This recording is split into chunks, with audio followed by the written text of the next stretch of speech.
Hello, everyone, and welcome back to another episode of the Always a Free podcast slash YouTube channel. And the reason I say YouTube channel is because this is a little YouTube exclusive with a really weird angle, with a different background.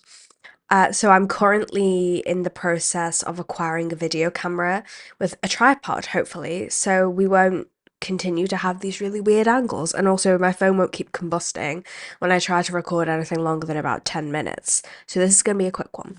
But yeah, this is a little YouTube exclusive. I thought it would be cute to kind of invest in more kind of shorter form stuff as well. I think it'd be nice to kind of help to grow the channel and everything. I'm trying to keep more up to date with TikTok and stuff, so links to that is below. Also my like Instagram and everything.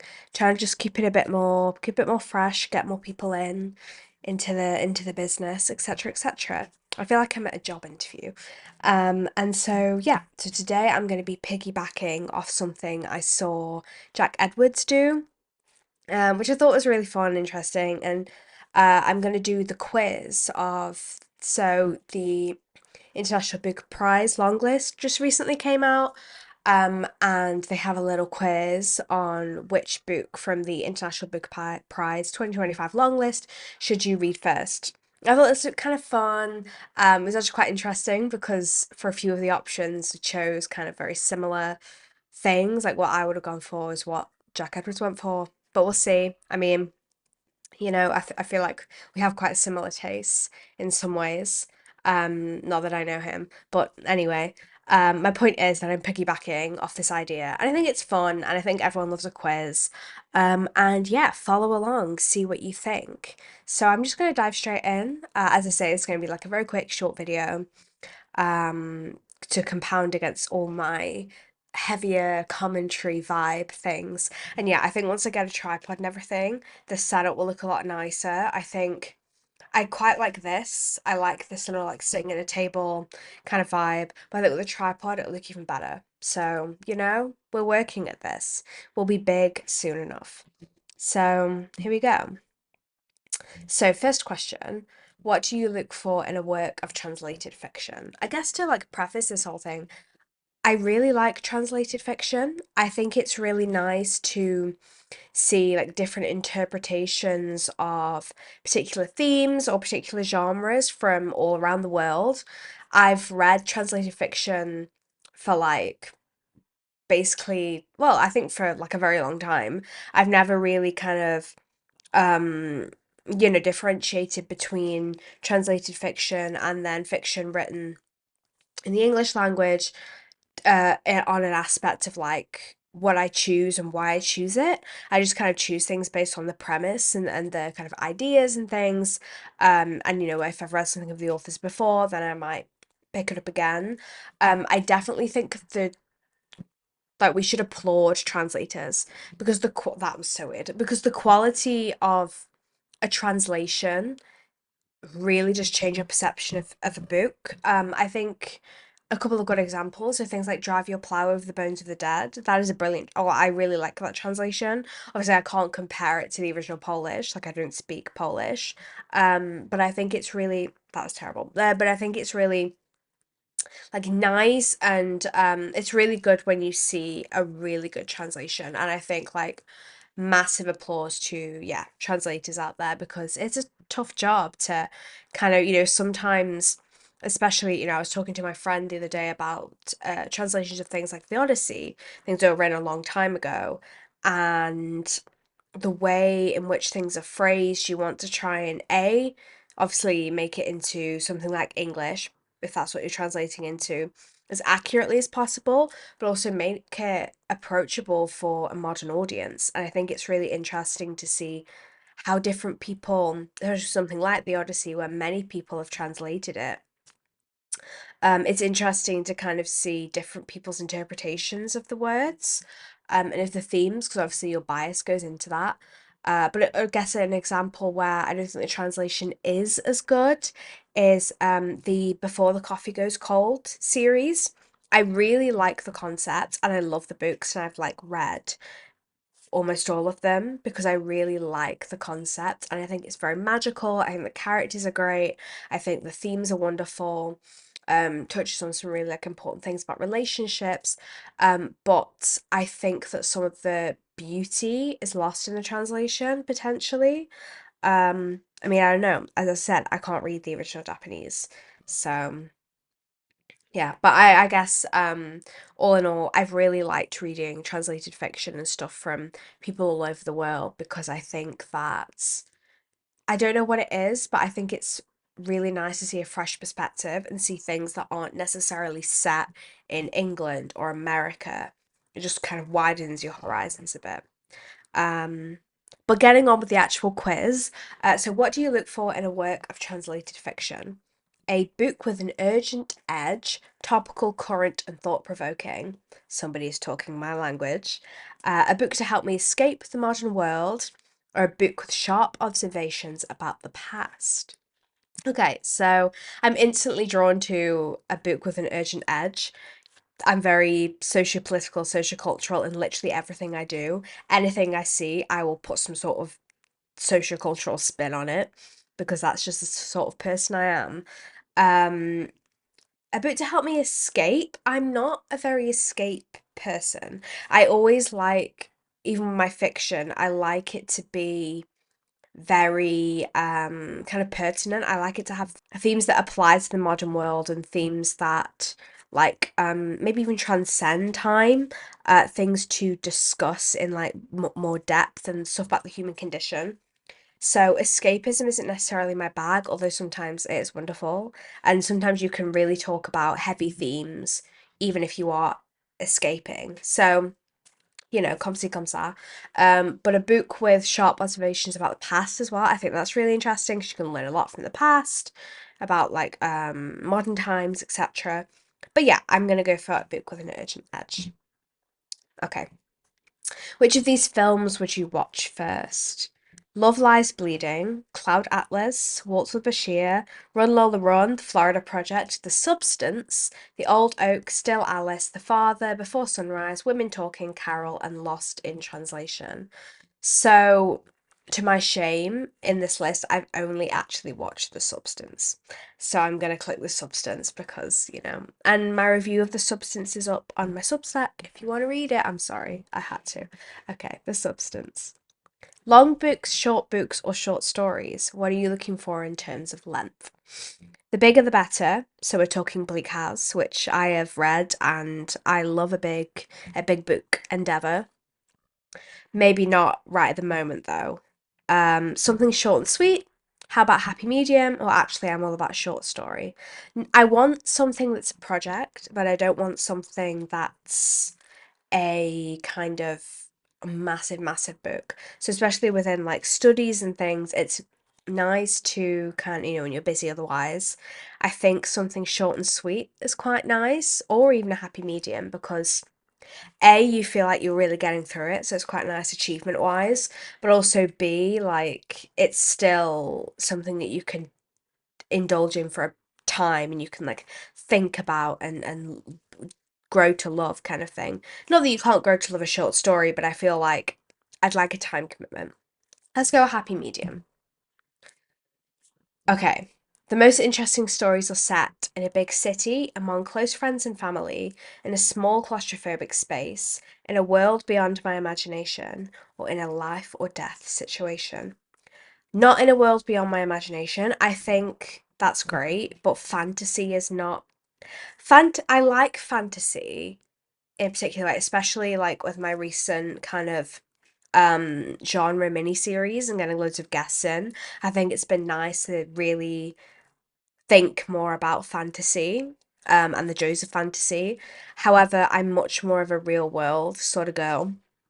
Um, and small claustrophobic space, not so much. I think among close friends and family, maybe. Although I like kind of things where people are with strangers and like I like person on person dynamics. Maybe relationships is something that I'm into at the moment, so I'm going to say among close friends and family. Although big city, j'adore, we love her. Paris, Le Paris, oh my god, look at me bringing out all my language skills. Okay, which genre do you often gravitate towards? Also, the graphics on here, I'm sorry you can't see them, but they're so cute. Got love story, horror, fantasy, biography, science fiction, romance, art, and detective. And the detective's a little camera. That's so cute. Okay, so what genre do I gravitate towards? Something with a spot of romance. I mean, I always kind of do, but a read that's going to make me laugh out loud. I love an emotional family drama. A tragedy to pull at my heartstrings. Speculative fiction is my thing. Sci-fi, or I prefer sharp, biting satire. Because I feel like I could tick a few of these. But what do I want right now, I guess is the thing. So I've just read One Day, and a review is going to be coming up of that soon. And oh my God, it's the third book ever that I have cried to. Um, I finished it, I literally cried for like 15 minutes. It's beautiful. And yeah, it's the third book ever that I've cried at. So I mentioned Bleak House, that was number one, and also A Little Life made me cry as well. Um, but a tragedy to pull at my heartstrings. I feel like I'm too emotionally unstable for that right now. Should we go speculative? Let's go speculative. Okay.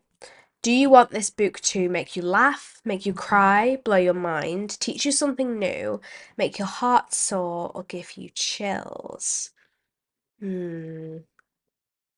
I'm tossing between blow your mind and teach you something new.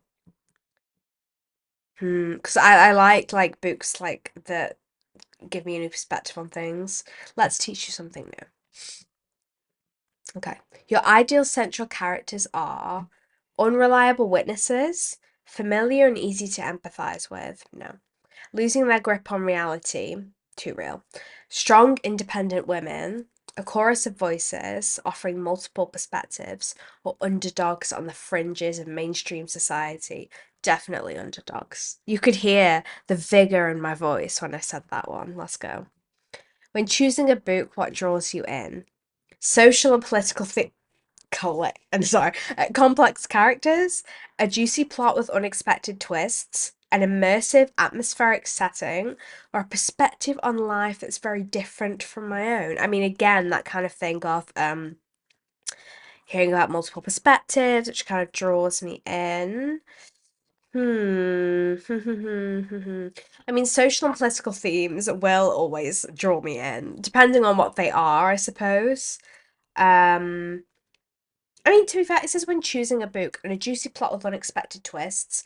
I love like a twist, but I feel like if you're picking a book off a shelf and it's not going to say like, and this book has unexpected twists on the blurb, you know what I mean? I think I'm going to go for social and political themes. Which writing style do you gravitate towards? Straightforward and concise, richly poetic and descriptive, something unique and experimental, or deeply introspective and philosophical? Poetic and descriptive. It's gotta be. Okay. Do you judge a book by its cover? Always, I love a great design, or never. It's what's inside that counts. I'm sorry, of course the book cover is going to draw me in. Like on a shelf, again, if you see the covers, and that is literally what draws you over. Sorry, always judge a book by its cover. Okay, let's see my results. So oh my God, I've been recommended the same one that Jack Edwards actually recommended. So Reservoir Bitches by Dalia de la Cerda, translated by Julia Sanchez and Heather Cleary. So in the linked stories of Reservoir Bitches, 13 Mexican women prod the bitch that is life as they fight, sew, cheat, cry, and lie their way through their tangled circumstances. From the all-powerful daughter of a cartel boss to the victim of transfemicide, from a house full of spinster seamstresses. Oh no, the northern's coming out. From a house full of spinster seamstresses to a socialite who so why can't I say to a socialite who supports her politician husband by faking indigenous roots. Oh, these women spit on their it's the S's. It's the S's. These women spit on their own reduction and invent new ways to survive, telling their stories in bold, unapologetic voices. At once a social critique and black comedy, Reservoir Bitches is a raucous debut from one of Mexico's most thrilling new writers. You know what? That sounds really, really good. I think so. How would we feel about me reading this and then giving a review on here? I think that would be really fun. Um, that sounds really cool. Like the kind of loads of different voices. There's definitely some socio-political themes in there. It's obviously like a medium kind of length. I think that would be really cool. And also from perspectives I haven't really heard before because I haven't read much, if any, literature by Mexican writers. So I think that would be really, really cool and a really cool endeavor.